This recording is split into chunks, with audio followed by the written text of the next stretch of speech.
মিটিংটা করেছেন কতক্ষণ? 1.5 ঘন্টা। 1.5 ঘন্টা খেলে এই দুই কথা হয়েছে না, এর মধ্যে ঘন্টাখানেক বোধহয় তারা দুইজন একান্তে আলাপ করেছেন।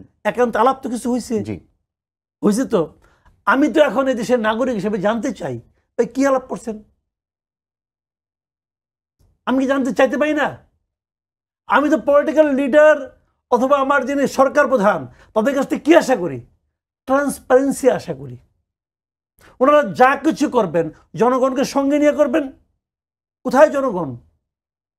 এই দেশটা তো ডক্টর ইউনূসের না, এই দেশটা তারেক রহমানেরও না, এই দেশটা দেশের জনগণের।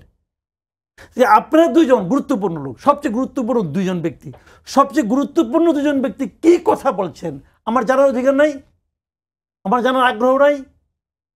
আমার এবং আগ্রহ এবং অধিকার আপনারা ক্ষুণ্ণ করতেছেন। বলেন না কেন, কি কি সমস্যা বলেন?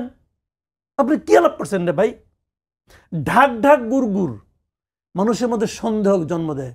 মাথায় রাখবেন, সন্দেহ কিন্তু মারাত্মক, একটা মারাত্মক উপসর্গ। আমি জানতে চাই 1.5 ঘন্টা আপনার আর কি আলাপ করছেন? কি লেনদেনে আলাপটা আপনি করছেন 1.5 ঘন্টা ধরে? সংক্ষিপ্ত একটা আপনি যৌথ ঘোষণা দিলেন যার কোনো একটা সেন্টেন্স স্পষ্ট না, ডিপ্লোম্যাটিক ওয়ার্ড দিয়ে দিচ্ছেন। এই ঘোষণাটা আপনি কেন দিচ্ছেন? কার জন্য দিচ্ছেন? জনগণের জন্য দিচ্ছেন। জনগণ এই ঘোষণাতে কি পাইছে?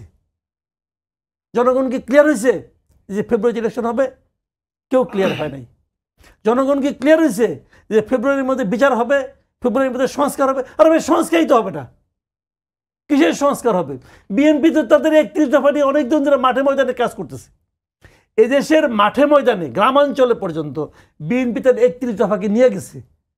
সরকার কি তার সংস্কার প্রস্তাবগুলি নিয়ে গ্রামে গেছে, মাঠ পর্যায়ে গেছে? যায় নাই তো রে ভাই।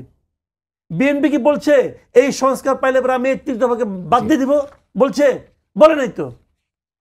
বিএনপি তার 31 দফা থেকে না সরে, এটা লজিক্যাল হবে, কারণ এটা তার পলিটিক্স, এটা তার পলিটিক্স। আর সরকার বলবে আমি একে সংস্কার করেছি। এই সংস্কার সরকার কাদের দিয়ে করাইতেছে? এই লোকগুলো তো আমি কোনো মানে আপনি তো মার্কি মনে করি না। তারা যাদের দিয়ে সংস্কার করাচ্ছে তারা কি এই ক্ষেত্রে সবচেয়ে যোগ্য ব্যক্তি?